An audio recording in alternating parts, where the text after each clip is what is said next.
Okay, तो students आपने building block model का कॉन्सेप्ट देख लिया होगा, उसके ऊपर अभी क्वेश्चन देखने वाले हैं। इस क्वेश्चन की खास बात यह है दोस्तों कि इसकी लेंथ देख लीजिए, 1 2 3 4 5 6 7 पैराग्राफ्स में एक क्वेश्चन है और एक क्वेश्चन पूरा का पूरा आपकी स्टोरी घुमाई हुई है। अगर सिंपल शब्दों में कहूं तो परफॉर्मेंस एवैल्यूएशन करना है हमें दो ऑर्गेनाइजेशंस का, और ये जो ऑर्गेनाइजेशन है ये सर्विस इंडस्ट्री में है। जैसे कि कॉमर्स होते हैं, जैसे कोचिंग बिजनेस है, वैसे ही इनके स्कूल्स है। अब बच्चे को कौन से स्कूल में डालना, ये इनके ऊपर प्रश्न चिन्ह है, यानी कि क्वेश्चन है सबसे इंपॉर्टेंट। तो उसके लिए हमें परफॉर्मेंस एवैल्यूएशन करना है। अगर मैंने ये जो बात कही ये 2 लाइनों में 3 लाइनों में मैंने खत्म कर दी है। ये पूरी पिक्चर को घुमा के आपको सिर्फ यही बात बताई हुई है। आप मेरे साथ में क्वेश्चन रीड कीजिए और एंजॉय कीजिए मेरी कमेंट्री। राइट गाइस, आइए मेरे साथ में, और थोड़ा ऊपर नीचे हो जाए तो प्लीज माइंड मत करना क्योंकि कमेंट्री दे रहा हूं आपको मैं। सुनिए क्या बोल रहा है, आइए क्वेश्चन में पूरा देखते हैं क्वेश्चन को। मिसेस केट एक रिटायर्ड डेडिकेटेड मॉम है जो अपनी फैमिली का ख्याल रखती है और काफी अच्छा कर रही है अपने बच्चे की अपब्रिंगिंग के लिए। ठीक है, अब मिसेस केट्स के ग्रेजुएशन डेज की बात करें कि जब करियर अकाउंटेंसी में और इकोनॉमिक्स में हुआ करता था, अब वो समय पे बहुत ही आसान था 9 to 5 की जॉब मिलना, बहुत ही आसानी से जॉब मिल जाती थी। आपने इकोनॉमिक्स की डिग्री ले ली, आपने बिजनेस की डिग्री जो आती थी उस जमाने में, तो उससे बहुत आसानी से जॉब मिल जाती थी। ठीक है ना, life was easy as no one was busy. हर कोई बहुत आसानी से जॉब ले लेते तो काफी लाइफ आसान थी और कोई बिजी भी नहीं था, इतना अच्छा चलता था। Records were all in the real physical books which were disappearing in the modern times with the advent of the internet, and it is the Mac generation। So ये वाली जो जनरेशन, ये मैक बुक वाली generation है जहाँ पे आजकल tablets में बातें होती है, यहाँ पे ई बुक्स की बात होती है। हर चीज़ आजकल फिजिकल ना होके पूरा इंटरनेट के जरिए लोग पढ़ते हैं और अपनी डिग्रीज लेते हैं। कुछ कुछ ऐसे भी ऑर्गेनाइजेशन है जैसे कि गूगल, जो बिना डिग्री के, बिना आपके एजुकेशनल करियर को देख के आपको क्या देती है, जॉब्स प्रोवाइड करती है। तो आज का ज़माना इतना चेंज हो चुका है।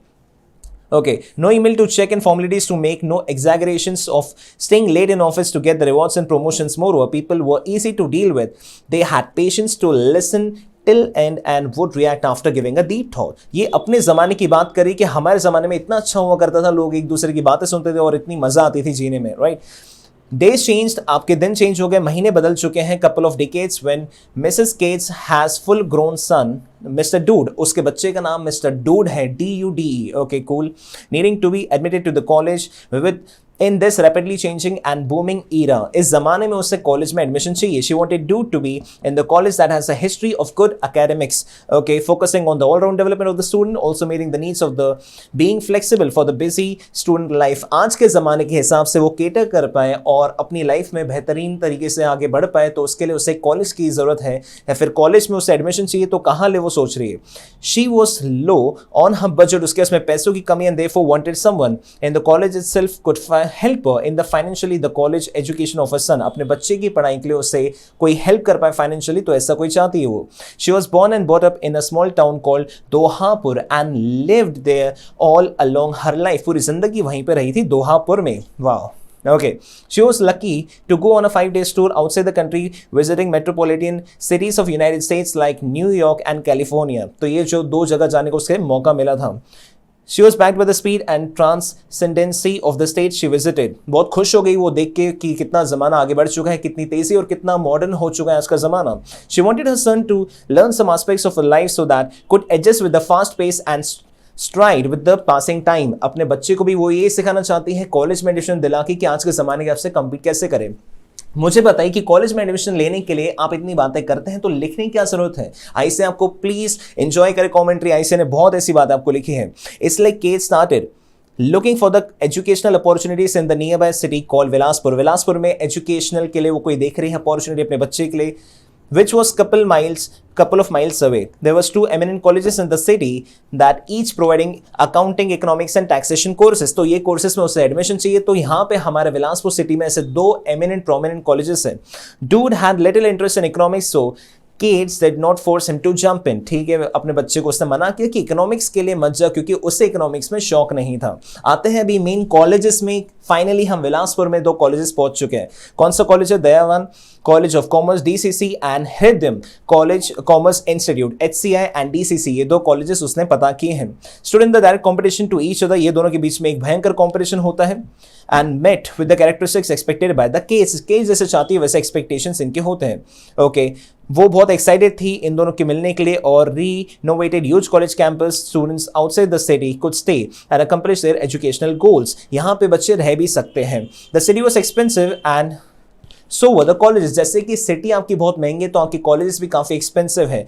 अब वो चाहती है pondering about the educational cost and began to seek sources that could lend her sons educational assistance. अब अपने बच्चों को यहाँ पे लेने के लिए वो सारी डिटेल्स इकट्ठा करती है कि कितना हमें कॉस्ट लगेगा, क्या क्या यहाँ पे रिसोर्सेज हमें प्रोवाइड करवाने होंगे, वो हमें प्रोवाइड करेंगे वो सब चीजें।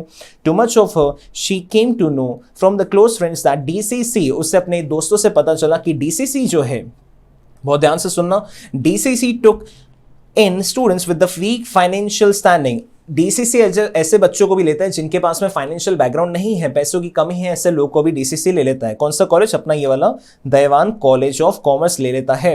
Okay, but with the strong academics, अगर वो पढ़ाई में अच्छे हैं भले ही वो वीक है तो ऐसे लोगों को हम स्कॉलरशिप या फिर कोई भी चीज देके हम उनको ले लेते हैं। Actually the college was named after the Dayawan Desai, he was a great socialist of the time and in the last few years of a life he vocated. He vows to build a great educational college in the city for the lower middle class students who were left behind only because of the economic condition। जो पैसों में पीछे थे उन लोगों के लिए college बनाने का एक मकसद था इस दयावान, मतलब ये जो सर थे उनका, और उन्होंने ये वाला कॉलेज बनाया था। अब मुझे क्या करना है इस क्वेश्चन को पढ़ते समय कि कॉलेज किसने बनाया था, लेकिन वो भी इन्होंने एक्स्ट्रा इन्फॉर्मेशन दी हुई है। Therefore from the college and the legal legacy created successful businessman and women tax consultants, economic scholars। HCI college की बात कर, अभी हमने कौन सी दयावान की बात की, दयावान कॉलेज की, अब HCI कॉलेज में आते हैं। अब उनके कैरेक्टरिस्टिक्स और उनकी बातें सुनो। HCI college on the other hand was down to earth, बहुत ही अच्छा इंसान था HCI जो भी था, राइट, कॉलेज की बात कर रहे हैं। And did not bias among the lower and higher class, they're charged relatively lower fees compared to the DCC, was popular among the youth and have greater professionals who after their graduation from the college pursued further studies, right। आपके DCC की comparison में काफ़ी अच्छा college है। अगर professionals की बात करेंगे, ग्रेजुएशन और आगे जो अपने जॉब्स मिलते हैं उसमें भी काफ़ी अच्छा है, कम फीस भी चार्ज करता है DCC, ऐसा देखा गया है। पिछले सालों में ऐसी बातें हुई हैं। From the past few years many students were complaining about the rapidly increasing tuition fees, tuition की रेट्स काफ़ी बढ़ चुके हैं और स्टूडेंट उसके कारण स्ट्राइक्स पे गए हैं। अब देख रहे हैं कि quality and touted that tuition fees and academic development cost has been increasing erroneously। Sir क्या बोलना है कॉलेजेस का कि देखिए मेरी गलती नहीं है, कॉलेज कह रहे हैं कि देखिए ओवरऑल इन्फ्लेशन इतना है, कीमतें जमीन से आसमान छू रही है, इतनी कीमतें बढ़ चुकी है, तो हमें कॉलेज की फीस बढ़ाना काफी अनिवार्य, काफी इंपॉर्टेंट, काफी जरूरी हो चुका है, नहीं तो हम ही कॉलेज रन नहीं कर पाएंगे। Okay, which had led substantial increase in the cost of the books and tuition, तो ट्यूशन और बुक्स की कीमतें हमने बढ़ाई है। अब ये फेलिंग ऑल अटेम्प्ट्स, काफ़ी स्टूडेंट्स, अभी ये तो स्टूडेंट्स पीछे नहीं करवा पाए, अपनी कीमतें कम नहीं करा पाए। स्टूडेंट ने डिसाइड किया है कि हम क्या करेंगे, पार्ट टाइम लेक्चर्स अटेंड करेंगे और जॉब करेंगे कॉलेज की कॉस्ट मीट करने के लिए और बर्डन जो उनकी फैमिली को है वो बैलेंस करने के लिए। तो बच्चे अभी क्या करेंगे, अपनी पढ़ाई का खर्चा खुद उठाएंगे, खुद ही पढ़ाई करेंगे और खुद ही जॉब भी करेंगे, दोनों चीज़ों को बैलेंस करेंगे। The required college to plan the class schedules innovatively so that the students do not get hampered at the same time they can continue the jobs. जब पढ़ाई करनी करें, जब उन्हें लग रहा है वो पढ़ाई करेंगे, जब उन्हें लग रहा है वो जॉब करेंगे, मतलब अपने सबसे फ्लेक्सिबल हो सके। ऐसा नहीं कि 9 to 5 का लेक्चर है या फिर 9 to 5 के लिए आपको कॉलेज अटेंड करना ही है। अगर उनकी इच्छा होगी तो 9 to 6 के लिए, या फिर समझ लीजिए कि 9 to 10 अपने वो जॉब पे चले गए, 10 से 11 उन्होंने लेक्चर्स देख लिए, 11 से 12 वापस से जॉब में चले गए, या फिर एक पर्टिकुलर स्लॉट उन्होंने डिसाइड कर दिया कि दिन में मैं यहाँ पे करूंगा और रात में हो सकता है कि वो स्टडीज करना चाहे। तो आप इतने कॉम्पिटेंट हो क्या कि आप उनको क्या दे रहे हो कि लेक्चर्स प्रोवाइड कर रहे हो, ऑनलाइन लेक्चर्स प्रोवाइड कर रहे हो, ताकि वो कभी भी अपनी मर्जी से देख सके, ठीक है ना। Both the colleges were trying to come up with the online courses and distance learning courses to assist the students. Trying, अब वो कोशिश कर रहे हैं कि हम दोनों, मतलब ये दोनों कॉलेजेस में ये वाली चीज तो होती नहीं, फिजिकल लाइव क्लासरूम्स होते हैं, तो ये इसे चेंज करना चाहते हैं ऑनलाइन कोर्सेस में। To assist the students in the event their student failed to attend the lectures. In addition, HCI is also planning to hiring additional freelancers to work with the students during evening time to groom their skills. Sir, freelancers यानी कि ऐसे लोग जो कभी भी आप उन्हें बुला सकते हो, जैसे कि 1 घंटे के लिए बुला दिया, उन्हें फुल टाइम रखने की जरूरत नहीं है। आप काम के बेसिस पे आपके पास में अगर जॉब है और आप उन्हें परमानेंट नहीं रखना चाहते हो, सिर्फ अपना काम करा के उन्हें फ्री करना चाहते हो, तो ऐसे काम करने के लिए आपने कुछ टीचर्स को अपॉइंट किया है HCI ने, राइट। तो अगर समझ लीजिए कि शाम को, जैसे कि हमारे इसमें GMC PCS होता है, तो पर्सनल ग्रूमिंग करवाई जाती है कि बच्चों को कैसे रहना चाहिए प्रोफेशनल एनवायरनमेंट में, तो वो सारे बैचेस आपको अलग से दी जाएंगी HCI में। ओके, और स्टडीज के लिए भी हेल्प करेंगे। अब रिवॉर्ड सिस्टम की बात करते हैं, कॉलेज का वो क्लियर नहीं है और कम इंफॉर्मेशन है कि टीचर्स कैसे मोटिवेटेड रहेंगे अपने बच्चों को बेस्ट देने के लिए। ओके, हाउ कॉलेज इमेज और ब्रांड लॉयल्टी डिपेंड करती है एफर्ट्स के लिए जो टीचर्स और प्रोफेशनल्स ने लिया है। कोई भी ऑर्गेनाइजेशन, अगर मैं टीचिंग इंडस्ट्री की बात करूं तो वैसे चलती है जैसे कि आपके टीचर्स होते हैं। मतलब मेरा क्या बोलना है कि अगर आपके पास में अच्छे टीचर्स हैं तो आपकी ऑर्गेनाइजेशन हमेशा अच्छी रहेंगी। ऐसा नहीं होता है कि ऑर्गेनाइजेशन के एथिक्स अच्छे हैं लेकिन आपके इसमें टीचर्स अच्छे नहीं है जो बच्चों की मदद कर सके, हर जगह खड़े हैं उनके साथ में। ऐसे टीचर्स अगर नहीं है तो आपकी ऑर्गेनाइजेशन कोई काम की नहीं है। Total revenue generated in the city from the college is around 500 lakh rupees. The total revenue generated by the DCC in the most recent year is about 180 lakh rupees. By HCI is 110. तो हमारे अगर college business की बात करें overall तो हमारी है 500 लाख रुपए। अब DCC जो है, जो हमारा कॉलेज नंबर 1 है, उसने 180 लाख रुपए और HCI ने 110 यानी कि 1 करोड़ 10 लाख रुपए कमाए हैं। ओके, अब आते हैं आगे और क्या बातें दी हुई है। डूड ने ये डिसाइड किया है कि वो DCC कॉलेज जाएगा क्योंकि उसके बाकी फ्रेंड्स भी वहां पे जाना चाहते हैं। हाउएवर जो केट्स है, उसकी जो मम्मी है, उनकी जो मदर है, उन्होंने डिसाइड किया कि dude could spoil his career अगर उसने कॉन्सेंट्रेट किया ऐसा कोई चीज जो बाकी, मतलब स्टडीज को छोड़ के बाकी सब में अगर वो ध्यान दे रहे हैं या फिर अपने दोस्तों के पीछे जा रहे हैं तो अपना करियर खराब हो सकता है। तो केट्स काफी परेशान चल रही है। She wanted someone to guide her based on the facts and figures both the college so that the informed decision could be taken। वो चाहती है कि अच्छे से डिसीजन हो, ऐसा नहीं कि सिर्फ यहाँ पे सिर्फ पढ़ाई अच्छी, ओवरऑल डेवलपमेंट के हिसाब से भी हो, हर चीज अच्छी हो, ऐसे कॉलेज में चाहती है और कोई उसे proper guidance they. Okay, She had modest saving from the job and wanted to spur her son to value those and understand the sheer importance of precious student life which once gone cannot be get back. Sir ये थोड़ा सा moral जा रहा है, थोड़ा सा story out of the track जा रही है। वो चाहती है कि मेरा बच्चा ऐसे पढ़े, जो पैसे में लगा रही है उसकी वैल्यू की जाए और एक बहुत ही अच्छा इंसान बन के निकले, अच्छी पढ़ाई हो और ये लाइफ की जो स्टूडेंट लाइफ होती है जो वापस कभी नहीं आती है उसकी इज्जत करे। तो एक अच्छा कॉलेज में चाहती हूँ कुल मिला के। To harness all the information she had relying on your obtained knowledge case went to you, यानी कि आप लोगों के पास में आ रही है। अब हो सकता है कि आप मैनेजमेंट कंसल्टेंट है, हो सकता है आप बिजनेसमैन है, हो सकता है आप एक इंसान है जिससे कोई ना कोई कॉन्सेप्ट आता है। कौन सा कॉन्सेप्ट आप जानते हैं, इस क्वेश्चन में हमें कौन सा अप्लाई करना है। This is the building block model जो फिटगराल्ड एंड मून ने हमें दिया हुआ है। ओके, और आपके पास में वो एनेक्सचर लेके आ रही है दोनों कॉलेज का। वो कहां से लेके आई है समझ लीजिए कि कहीं से चुरा के लाई फिर बना के लाई है, लेकिन आपके पास में ये इंफॉर्मेशन दी हुई है, दोनों कॉलेज के डेटा दिए, इनमें से बताइए कि कौन सा कॉलेज अच्छा है इसमें से एनालाइज करके। In the nerve ranking voice, यानी कि सर वो बहुत ही चिंतित है, परेशान है, सर प्लीज मेरे बच्चे का भला कर दीजिए, उसके लिए है। She remarked, would you need any other information for your research to be extensive and serving my purpose? She continued. It was her serendipity to have gone through many troubles and find such detailed information, and she was trying to gather more than what she could। अरे मतलब जितनी information वो लेना चाहती थी उससे वो फिलहाल के लिए ज्यादा लेके आई है। तो बोल रही कि सर क्या आप सेटिस्फाइड हो कि आपको कुछ और इंफॉर्मेशन चाहिए? मैं बहुत ही तकलीफों के बावजूद भी लेकिन आपके लिए ये इंफॉर्मेशन लेके आई, तो प्लीज इसमें मेरा काम करवा दीजिए। वो आपको कह रही है। यू यानी कि आप लोग आ रहे हो यहाँ पे, यू में मार्क कीजिए, इसमें अपना नाम जरूर लिखिए। You in the Kameng and consoling voice, यानी कि आप बहुत ही शांति से, बेटा आराम से, आंटी प्लीज शांत हो जाइए, मैं आपको करवाता हूं काम। And consoling voice said that the information was more than what was needed. मैं आपका काम करके देता हूं और मैं काफी अप्रिशिएट करता हूं इस चीज के लिए। It was all her love and care for the son that transpired on to the papers. उसने पूरी जान लगा दी पेपर्स इकट्ठा करने के लिए जो एनालिसिस के लिए हमें काम आएंगे। She went by thanking you for considering her case and agreeing to help her son, dude, to make the informed choice. Okay, are there questions, sir? Come on, your wait is done.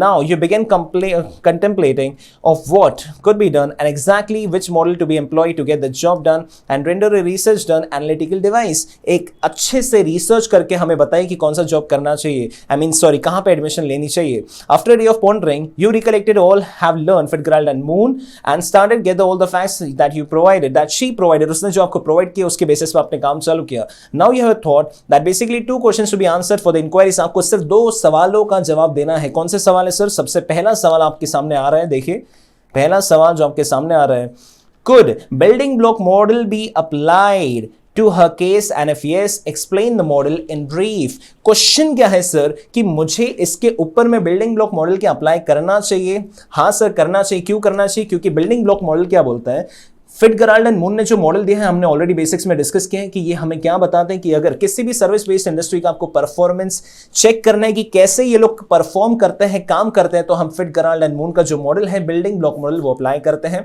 इसमें हमारी कौन सी बातें होती है? हमारी कौन सी बातें होती है? 3 बातें आती है। सबसे पहले हमारा ऑर्गेनाइजेशन का हमें देखना है कौन सा इफेक्टिव है, तो हम देखते हैं कि सर 3 बातें। सबसे पहली बात हम देखते हैं डायमेंशन, सेकंड हम देखते हैं स्टैंडर्ड, थर्ड देखते हैं हम रिवॉर्ड। डायमेंशंस में 2 बातें हम देखते हैं, कौन सी? आपने ऑलरेडी बेसिक्स में डिस्कस किया, मैं सीधा आंसर की तरफ बढ़ता हूं, टाइम इसमें वेस्ट नहीं करेंगे। कम ऑन, आइए मेरे साथ में, बाद में हम एवैल्यूएट करेंगे कि कौन सा बेटर है। तो पहले एक्सप्लेनेशन का पार्ट जो आपने ऑलरेडी हमारे बेसिक्स में देख लिया होगा, मैं इसके पीछे मैंने ऑलरेडी अटैच किया होगा आप लोगों के लिए पढ़ने के लिए। Explanation on the building block model, ध्यान से देखिए, ये फिटगराल्ड एंड मून ने जो हमें मॉडल दिया है, ये क्या है? बिल्डिंग ब्लॉक मॉडल का कॉन्सेप्ट है, बिल्डिंग ब्लॉक मॉडल। ये मॉडल क्या बोलते हैं, बहुत ध्यान से सुनना। This model has been built on the premise that service industries could employ this model to evaluate their already in place performance standards. आपने ऑलरेडी जो आप काम करते आए हो वो भी ये स्टैंडर्ड देखता है, यानी कि बिल्डिंग ब्लॉक मॉडल देखता है। हमें दूसरी चीज कौन सी बताता है कि आगे आपको कौन से इंप्रूवमेंट्स करने चाहिए अपने ऑर्गेनाइजेशन में, अपने सर्विस इंडस्ट्री में, आपको वो भी बताएंगे। और उसके अलावा आप स्क्रैच से चालू करना चाहते हो, जीरो से चालू करना चाहते हो, देखना चाहते हो कि मैं कैसे परफॉर्मेंस दे सकता हूं इस मॉडल के थ्रू, वो भी कर सकते हो। अब ये दोनों के दोनों कॉलेजेस हमारे एजुकेशनल सर्विसेज देते हैं, तो हम इससे कहां पे कंसिडर कर सकते हैं? इसे सर्विस इंडस्ट्री में कंसीडर कर सकते हैं। तो इसलिए हम बिल्डिंग ब्लॉक मॉडल को यहां पे अप्लाई कर सकते हैं। अब मॉडल बिल्डिंग ब्लॉक मॉडल क्यों बोला गया है? क्योंकि यहां पे 3 ब्लॉक्स है। हमारा सबसे पहला ब्लॉक कौन सा है? डायमेंशंस का है, जिसमें हमने कौन सी बातें की? डायमेंशंस में क्या आते हैं? एट्रीब्यूट्स आते हैं, आपके गोल्स आते हैं जो आपको मेजर करने हैं। हमारे 2 तरीके के गोल होते हैं, एक होता है फाइनेंशियल गोल और होता है दूसरा कौन सा? Non financial. फाइनेंशियल में 2 बातें आती है सर। फाइनेंशियल मतलब कि पैसों के फॉर्म में जो हम बता सके, पैसों के फॉर्म में आप 2 चीजें आप चेक कर सकते हो, दोनों ऑर्गेनाइजेशन को अपने सामने रखिए। पहले देखिए फाइनेंशियल, यानी कि पैसों के मामले में आपने कितना अच्छा परफॉर्म किया है। दूसरा है कंपटीशन। कंपटीशन यानी कि अगर यहां पे हमारे पास में टोटल इंडस्ट्री में 1000 बच्चे हैं, तो इसके पास में अगर 600 बच्चे और इसके पास में 400 बच्चे, तो कंपटीशन के हिसाब से 2 ऑर्गेनाइजेशन जब लड़ती हैं अपनी ऑर्गेनाइजेशन की कंपटीशन में, आप देखेंगे कि कौन ज्यादा आगे है। ये ज्यादा आगे 100 नंबर से आगे या फिर 100 स्टूडेंट से आगे, 1000 स्टूडेंट में से इसके पास में 600 बच्चे, इसके पास में 400 बच्चे, तो ये वो रेस जीत चुका है, राइट। तो ये हो गया हमारा सेकंड, हमारा फाइनेंशियल एस्पेक्ट से, यानी कि कॉम्पिटिटिवनेस।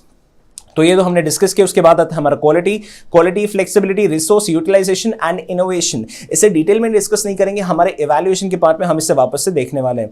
स्टैंडर्ड का मतलब क्या होता है सर? मुझे एक ऑर्गेनाइजेशन कभी भी देखती है कि मुझे क्या बेंचमार्क अचीव करना है। आप जैसे अपनी लाइफ में सोचते हैं कि मुझे अगले साल में 1 करोड़ का प्रॉफिट कमाना है, उसके बाद में मैं देखता हूं कि 1.5 करोड़ का मुझे कमाना है, तो आपकी एक लिमिट सेट होती है आपकी लाइफ में जो आप करना चाहते हैं। आप कोई भी चीज करना चाहते हो उसकी एक लिमिट सेट होती है, उससे कहते हैं हम स्टैंडर्ड, जो आप अचीव करना चाहते हैं, जो आप पाना चाहते हैं, राइट। तो ये है टारगेट जो आपको अचीव करना है, ओके। तो हम अगर स्टैंडर्ड्स की बात करें, ये हमारे कौन से होने चाहिए? हमारे ownership, achievability and this is the equity. Sir कोई भी स्टैंडर्ड, जो भी चीज आपको अचीव करना है वो क्या होनी चाहिए? आपको ओनरशिप उसका मिलना चाहिए। ऐसा नहीं होना चाहिए कि मैंने अगर आपको बोल दे कि एक काम करके दो और वो काम करने में आपके पास में 10-12 लोग की टीम है और इतने सारे लोगों का बीच में घुसना बिसना है, यानी कि आप अकेले इंडिपेंडेंटली वो काम कर नहीं पा रहे हो। That means you are not taking the ownership, या फिर आपको ओनरशिप मैंने दी नहीं है। पूरी सोल रिस्पॉन्सिबिलिटी उस लड़के को दे दीजिए जिससे आपसे काम करवाना है, तो वो काम आपका बेस्ट करके देगा। अगर 2-3 लोगों की टीम या फिर 2-3 लोगों को इक्वल रिस्पांसिबिलिटी आप देंगे सेम काम की, तो काम अच्छे से नहीं हो पाएगा। एक ही बंदे को उसकी रिस्पांसिबिलिटी दीजिए। सेकंड काम कौन सा होना चाहिए? अचीवेबल होना चाहिए। आपको कौन सा होना चाहिए? वो काम अचीवेबल होना चाहिए, यानी कि चांद सितारे तोड़ लो या फिर ऐसे काम नहीं देने हमें। ऐसा कोई काम देना जो एक प्रैक्टिकली आप कर पाए। और तीसरा काम है इक्विटी। सर मुझे इतना डिफिकल्ट काम दिया, मेरा जूनियर है या फिर जो मेरे साथ में काम करता है, उसे सेम पैसों के लिए या फिर सेम जो अपने जॉब के लिए उससे बहुत ही सिंपल काम दिया है जो वो बहुत आसानी से कर लेता है, लेकिन हमेशा मुझे ही डिफिकल्ट काम देते हो। दैट मींस इक्विटी मेंटेन होनी चाहिए। जैसा काम आपके साथ में, जैसा व्यवहार आपके साथ हो रहा है, सबके साथ वैसा ही होना चाहिए, ओके। उसके बाद आते हैं हम थर्ड ब्लॉक जो हमारा रिवॉर्ड है। हम कोई भी ऑर्गेनाइजेशन में या फिर आप जब भी काम करते हैं तो आप एक चीज डिमांड करते हैं, आपकी जिंदगी में एक लक्ष्य होता है, वो है पैसा। आपको एक चीज तो अचीव करनी है वो, लेकिन अचीव होने के बाद में आपको क्या मिलता है, उससे आपको कुछ रिवॉर्ड होना चाहिए। This is what a motivation for you, जो आपके स्टाफ को ड्राइव करेगा कि वो कोई भी गोल जो आपको अचीव करना है वो आप अचीव कर सको, right, towards achievement of the set targets. तो टारगेट्स हमारे हो गए स्टैंडर्ड्स, और स्टैंडर्ड्स कब अचीव करेंगे हम? जब हमारे पास में एक अच्छा रिवॉर्ड सिस्टम होगा। ओके, अब देखते हैं sir evaluation of the performance of the two prominent colleges. अब आते हैं इवैल्यूएशन के ऊपर में, जो कि क्वेश्चन का क्रक्स है। अगर ये क्वेश्चन एग्जामिनेशन में आपको दिखता है तो 10 मार्क का होगा, और 10 में से यहां पे मैं दूंगा हमारे 3 मार्क्स, और यहां पे या फिर हो सकता है 3 से 4 मार्क, और यहां पे मेजर मार्क्स होंगे हमारे इवैल्यूएशन के ऊपर में, जहां पे 6 से 7 मार्क्स डेडिकेट किए जाएंगे। Okay, evaluation of the performance of the two prominent colleges. हमारे 2 प्रोमिनेंट कॉलेजेस कौन से हैं? यहां पे देखिए सर, यहां पे ये मेरे साथ में इवैल्यूएशन में हर एक पॉइंट जो हमने बिल्डिंग ब्लॉक मॉडल में सीखा है थ्योरी में, उसे हम प्रैक्टिकली अप्लाई करेंगे और देखेंगे कि बेस्ट कॉलेज कौन सा है। के चाहती है आपको इवैल्यूएट करने के लिए 2 प्रोमिनेंट कॉलेजेस बिलासपुर सिटी में, और हम कंक्लूजन पे आए हैं।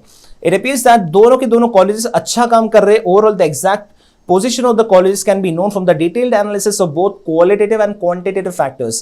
Qualitative मतलब कि जो क्वालिटी की बात करते हैं, और क्वांटिटेटिव मतलब कि जो अमाउंट में नापे जा सकते हैं, फिर अमाउंट में हम लिख सकते हैं, वैसी बातें, ठीक है ना। ये दोनों चीजों की इंफॉर्मेशन हमारे पास में है। ओके, तो आप देख सकते हो financial and non financial goal organisation का। तो पहला आता है हमारा फाइनेंशियल गोल के ऊपर में सबसे पहला पॉइंट आता है, कौन सा है? फाइनेंशियल परफॉर्मेंस, और सेकंड पॉइंट है कॉम्पिटिटिवनेस। तो फाइनेंशियल परफॉर्मेंस की जब मैं बात करता हूं, जब मैं पैसों की बात करता हूं कि कौन से ऑर्गेनाइजेशन ने ज्यादा पैसा कमाया है, तो पैसे के फॉर्म में बात करने के लिए हमारे पास में 2-3 चीजें आती है। देखिए यहां पे परसेंटेज इंक्रीज इन रेवेन्यू, आपकी कमाई पिछले साल कितनी थी और इस साल कितने रुपए से बढ़ी है। Percentage increase in revenue and net profit margin. तो देखते हैं यहाँ पे कि किसने अच्छा परफॉर्म किया है। तो यहाँ पे देख रहे हैं कि डीसीसी ने अच्छा परफॉर्म किया। आइए देख के बताते हैं उसको कैसे परफॉर्म किया डीसीसी ने अच्छा। तो यहाँ पे मेरे सामने क्वेश्चन है, देखिए यहाँ पे मेरे सामने क्वेश्चन है, and this is the financial. ये हमारा हो गया फाइनेंशियल पार्ट। कौन सा हो गया सर? ये हमारा फाइनेंशियल। आप देख सकते हैं कि ये 10% से बड़ा है। ये है हमारा डीसीसी कॉलेज, और ये है हमारा एचसीआई, जो कि सिर्फ और सिर्फ 7.90% से उसकी कमाई पिछले साल से बड़ी है। तो किसने अच्छा परफॉर्म किया? इसने अच्छा परफॉर्म किया है। और यहां पे देखेंगे तो इसने 50 लाख रुपीस का रेवेन्यू कमाया है, प्रॉफिट कमाया है सॉरी, और यहां पे इसने 27 लाख का कमाया है। तो कह सकते हैं कि ज्यादा कमाई किसकी हुई है? ज्यादा कमाई हुई है डीसीसी कॉलेज की। तो पहले फैक्टर के हिसाब से जो कि हमारा है फाइनेंशियल, उसके हिसाब से कौन जीत गया है? हमारा डीसीसी जीत चुका है। आइए सर सेकंड में देखते हैं, सेकंड वाला पॉइंट क्या बोलता है आपको? सेकंड पॉइंट कहता है आपसे कॉम्पिटिटिवनेस, कौन ज्यादा कॉम्पिटिटिव है। सर मैं एक सिंपल शब्दों में आपसे कॉम्पिटिशन का जैसे मैंने आपको मतलब बताया, आप क्या कहेंगे? सर जिसके पास में ज्यादा बच्चे हैं, जिसने मार्केट में अच्छा अपना होल्ड क्रिएट किया है, वो ज्यादा कॉम्पिटिटिव है, आप यही कहेंगे मुझे। तो देखिए यहाँ पे कौन ज्यादा कॉम्पिटिटिव है? Relative number of students inquiring and finally turning up as an applicant. आप मेरे पास में इंक्वायरी लेके आए, और उस इंक्वायरी से जब आपने मेरे से कम्युनिकेट किया, फिर आपने मुझे लीड मुझे देके गए, उसके बाद मैंने आपको फोन करके बताया कि मेरा कॉलेज में इतना अच्छा है, मेरे कॉलेज में ये सारे फीचर्स है, ये टेक्नोलॉजी है, ये टीचर्स है, तो आप मेरे पास में ज्वाइन करते हैं। तो कितने स्टूडेंट इंक्वायरी के लिए आए और उसमें से कितने स्टूडेंट ने ज्वाइन किया? मान लीजिए कि 1000 स्टूडेंट ने मुझे इंक्वायरी भेजी और उसमें से सिर्फ 500 बच्चों ने ज्वाइन किया मेरे पास में, तो मैं कितना कहूंगा? Take up rate is 50%। सारे बच्चों ने नहीं किया। और दूसरा कॉलेज अगर है, उसमें से 1000 बच्चों में से अगर उसमें से समझ लीजिए 800 बच्चे अप्लाई करते हैं कॉलेज के एडमिशन के लिए, तो मैं क्या कहूंगा? दिस इज 80%, ये ज्यादा कॉम्पिटिटिव है, और ये है खाली 50%। So this is more competitive. तो हमें देखना है कि हमारे केस में क्या है। तो आइए क्वेश्चन में देखते हैं वापस से जल्दी से। ये देखिए students turning up for application, जो एप्लीकेशन देखिए ये आए हैं इंक्वायरी और ये हुआ है admission. This is the admission and this is the inquiry. तो यहां पे 7800 बच्चों की हमें इंक्वायरी आई है, और यहां पे 7900 स्टूडेंट्स की इंक्वायरी आई है, ठीक है। और उसमें से अगर डीसीसी कॉलेज का देखें तो 7800 बच्चों में से 6000 बच्चों ने हमसे एडमिशन लिया है हमारे पास में, और यहां पे देखिए 7900 बच्चों में से 7600 बच्चों ने एडमिशन लिया है, सिर्फ और सिर्फ हमारे 300 बच्चों ने नहीं लिया है। तो ये यहां पे जीतता है इस मामले में, बजटेड और एक्चुअल दोनों के हिसाब से ये आगे हैं। और तो हम क्या कहेंगे? कॉम्पिटिटिवनेस के हिसाब से कौन जीता है? जल्दी से बोलिएगा गाइस, कम ऑन। कॉम्पिटिटिवनेस के हिसाब से एचसीआई आगे है। तो सेकंड हमारा है फाइनेंशियल के बाद में कॉम्पिटिटिवनेस, उसमें कौन जीता है? हमारा एचसीआई जीता है। देखिए यहां पे that is how successful organisation is converting inquiries. तो टेकअप रेट एचसीआई का ज्यादा है डीसीसी से, तो ये हो सकता है रिलेटिवली। अब ये क्या कारण से हो सकता है? हो सकता है कि एचसीआई की फीस कम हो, जो भी कारण हो, लेकिन हमारे पास में असेस कर सकते हैं सेल्स ग्रोथ। ये हम क्या कर सकते हैं? सेल्स ग्रोथ से देख सकते हैं, मार्केट ग्रोथ से, ग्रोथ इन कस्टमर्स से। जैसे कि मैंने आपको बताया कस्टमर कॉम्पिटिटिवनेस कैसे चेक की जा सकती है। तो आप ये देख सकते हो सेल्स कितने से बढ़ी है, मार्केट कितना आपने ज्यादा कैप्चर किया है, आपके स्टूडेंट्स में ग्रोथ कितनी हुई है, ये सब देख सकते हो आप। मेजर नहीं कर सकते ईयर ऑन ईयर ग्रोथ, क्योंकि हमारे पास में डेटा पिछले साल का अवेलेबल नहीं है। तो हम प्रेजेंट डेटा के हिसाब से कह सकते हैं कि कौन जीता है, कौन जीता है, HCI जीता है, क्योंकि उसका शेयर किससे ज्यादा है, DCC से ज्यादा है। तो दो चीजें हमारी कवर हो चुकी है। अब आते हैं हमारे किस पे, हमारे आते हैं रिजल्ट्स और डिटर्मिनेंट्स। ओके तो हमारा सबसे पहला जो है वो है क्वालिटी। क्वालिटी की बात करेंगे सर। क्वालिटी अगर किसी भी देखोगे, अगर किसी भी इंस्टीट्यूट की आप क्वालिटी देखना चाहते हो तो आप क्या देखेंगे कि कितने बच्चे वहां से पास हो रहे हैं। अगर 1000 बच्चे पढ़ते हैं और 1000 में से 1000 बच्चे पास होते हैं तो आप क्या कहेंगे कि यहाँ पे क्वालिटी बहुत अच्छी है। अब सेकेंड चीज, क्वालिटी के लिए बहुत ही इंपॉर्टेंट डिटर्मिनेंट जो मैं आपको बता रहा हूं, ध्यान से सुनना। अगर 1000 बच्चे पास हो रहे हैं और उसमें से 1000 के 1000 को जॉब मिल जाती है मार्केट में जब वो काम करने निकलते हैं, तो मैं क्या कहूंगा कि इनका क्वालिटी बहुत ज्यादा अच्छा है, क्योंकि इनके क्या हुए, सारे बच्चों को जॉब में मिल गई। अगर जॉब नहीं मिली होती, किसी को 50% लोगों को जॉब मिली होती, तो मैं क्या कहता कि यार इनकी क्वालिटी इतनी अच्छी नहीं है। भले पढ़ा देते हैं, रट्टा मार के पास करवा देते हैं, लेकिन आगे जाके बच्चा क्वालिफाई होने के बाद कमा नहीं पा रहा, अपने पैरों पे खड़ा नहीं हो पा रहा है। तो क्या मतलब ऐसे एजुकेशन का, तो क्वालिटी इससे पता चलती है। तो हम दोनों की क्वालिटी चेक करने वाले, तो पहले क्या देखेंगे, टोटल नंबर ऑफ स्टूडेंट्स कितने पास हो रहे हैं और जितने पास हो रहे हैं उसमें से जॉब कितनों को मिल रही है, हम ये देखेंगे। तो HCI इसमें बेटर है, आपको इवैल्यूएट करके मैं बताता हूं, जल्दी से आइए मेरे साथ में। ये देखिए हमारे पास में ये है। ओके तो यहां पे बच्चों ने एडमिशन ले ली हमसे, तो 6000 बच्चे यहां पे और यहां पे 7600 बच्चे हैं, ठीक है। यहां पे देखो, यहां पे ओके स्टूडेंट पास है 5700 बच्चे DCC में पास होते हैं और HCI में पास होते हैं 7500 बच्चे, ठीक है ना। यहां पे देखो ये 6000 बच्चों ने एडमिशन लिया, उसमें से 5700 बच्चे पास होते हैं, मतलब कि कितने अच्छे खासे बच्चे पास हो गए। और यहां पे देखो 7600 बच्चों में से 7500 बच्चे पास हुए, तो सिर्फ यहां पे -100 यानी कि सिर्फ 100 बच्चे फेल हुए हैं। और यहां पे आप देख सकते हो कि कम 300 बच्चे तो फेल हुए ही है, तो यहां पे HCI ज्यादा आगे है, ज्यादा अच्छा है। अब देखते हैं कि कितने बच्चों को जॉब मिली है पास होने के बावजूद भी। ये बच्चे पास हुए हैं, अब ये जॉब के लिए अप्लाई करते हैं। 5700 बच्चों में से सिर्फ 5100 बच्चों को जॉब मिलती है, तो 600 बच्चों को जॉब नहीं मिलती है, जो कि गलत फिगर है। सबको जॉब मिलनी चाहिए। और यहां पे आप देख सकते हो कि 500 बच्चों को जॉब नहीं मिलती है, तो यहां पे भी ये अच्छा परफॉर्म कर लेता है पास होने के बाद, जिन्हें जॉब मिलती है। दोनों फैक्टर्स में HCI ने अच्छा परफॉर्म किया है। तो मेरे माइंड में एक एक स्टेप, एक एक इज्जत HCI के लिए बढ़ती जा रही है। उसने क्वालिटी में भी अच्छा काम किया है। आगे बढ़ते हैं सर, कौन से पॉइंट्स में और उसने काम किया है। हमारा क्वालिटी हो गया। Second is flexibility. फ्लेक्सिबिलिटी का मतलब है कि चेंजिंग डिमांड के हिसाब से, मार्केट जैसे चेंज हो रहे खुद को वैसे चेंज करना। तो क्या दोनों में से किसने अच्छा चेंज किया है। एक सिंपल सी बात मुझे बताइए कि जैसे कि यहां पे लिखा था कि हम बाद में चल के हम कौन सी ऑर्गेनाइजेशन फ्लेक्सिबल है, कौन चेंज होने के लिए तैयार है। अगर अपने क्वेश्चन को ध्यान से देखा होगा तो HCI ने कहा था कि मैं बच्चों को ग्रूम करने के लिए फ्रीलांसर्स की व्यवस्था करवाने वाला हूं। तो फ्रीलांसिंग की एक ऑप्शन देना एक क्या है, आपका फ्लेक्सिबल होने का एक सबूत है, जो HCI ने दिया है लेकिन DCC ने नहीं दिया है। देखिए यहां पे चेंजिंग डिमांड के हिसाब से रिस्पांस देना, डिमांड चेंज हो रहा है उसके हिसाब से हमने रिस्पांस दिया है। तो HCI प्लान कर रहा है हायर करने का फ्रीलांसर्स को, जो बच्चों को हमेशा सेवा करेंगे घर पे। जब भी वो उनके टाइम मिलेगा कभी भी फ्रीलांसर्स आके इन्हें सेवा देंगे।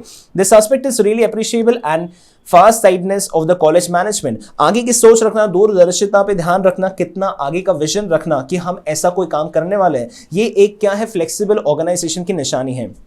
आगे देखते हैं रिसोर्स यूटिलाइजेशन। रिसोर्स यूटिलाइजेशन अफसर आपकी कॉलेज है, आपकी कॉलेज में सबसे बड़ा रिसोर्स क्या है, आपका कॉलेज चलता क्यों है, सिर्फ एक बार सोच के मुझे बताइए। आप कहेंगे सर देखो टीचर आता है पढ़ाता है और बच्चे जो हैं वो पैसे देते हैं, तो एक ऑर्गेनाइजेशन रन होता है, एक टीचिंग बिजनेस रन होता है। तो यहां पे आपने सबसे इंपॉर्टेंट रिसोर्स का जो जिक्र किया है वो है आपके टीचर्स। तो अगर आपके पास में टीचर्स होंगे और टीचर जितना ज्यादा पढ़ाएंगे, जितना ज्यादा आप टीचर को यूज करेंगे, तो मैं कहूंगा कि आपने अपने रिसोर्स को यूटिलाइज किया है, आप अपने टीचर्स को अच्छे से यूटिलाइज कर रहे हो। तो अगर समझ लीजिए साल में 365 दिन है और टीचर समझ लीजिए सिर्फ 100 दिन आके पढ़ा के चले जाता है, बाकी टाइम वो पढ़ाता नहीं है, तो क्या मैं कह सकता हूं अपने रिसोर्स को अच्छे से यूटिलाइज किया है? नहीं। सिर्फ आपको रिसोर्स को यूटिलाइज करना है तो क्या होना चाहिए, 365 दिन में से अगर 300 दिन या फिर 350 दिन टीचर आ रहे, जितना ज्यादा दिन टीचर्स आएंगे और पढ़ाएंगे तो उतना आप ज्यादा रिसोर्स यूटिलाइज करेंगे, राइट। आके देखते हैं सर कितने दिन बच्चों को पढ़ाए हैं टीचर्स ने दोनों कॉलेजेस में।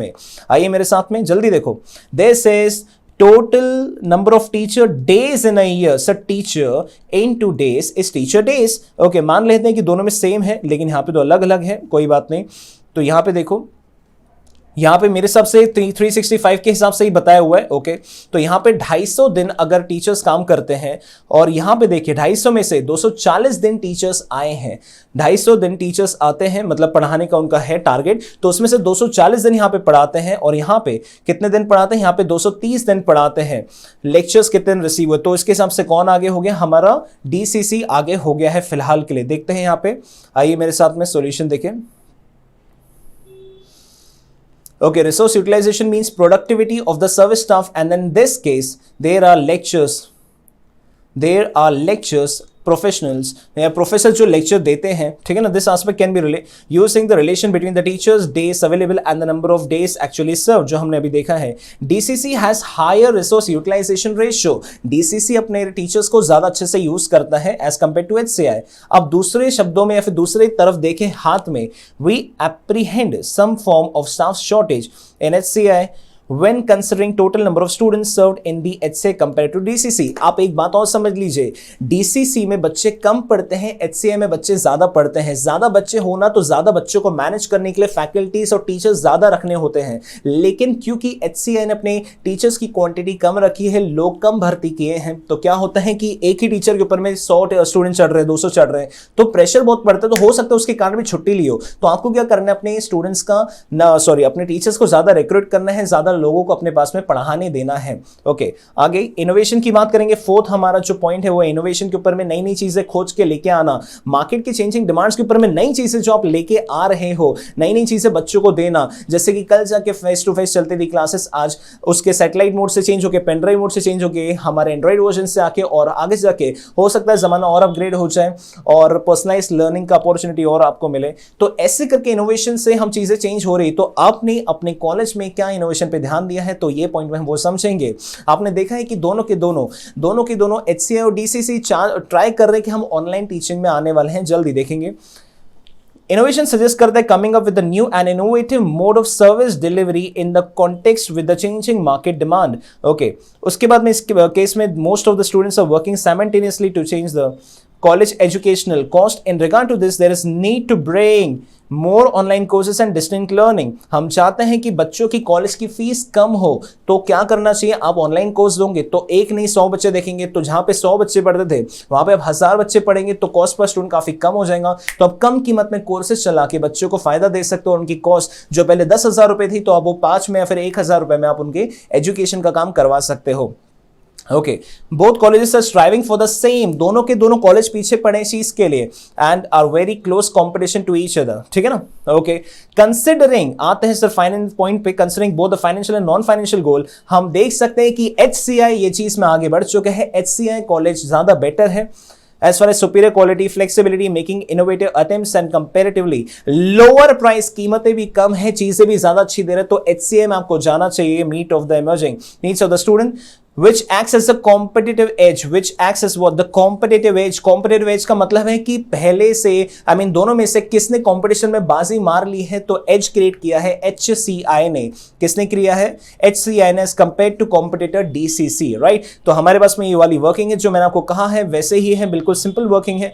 काफी बार यहाँ पे लिखा हुआ है कि एक्सप्लेनेशन को देखे, तो मैंने मुंह से भी एक्सप्लेनेशन बोल के आपको बताया है और करके भी दिखाया है। तो ये बहुत ही सिंपल क्वेश्चन था, एग्जामिनेशन में आया था, आउट ऑफ मार्क्स लेके आना। चलिए नेक्स्ट क्वेश्चन की तरफ चलते हैं।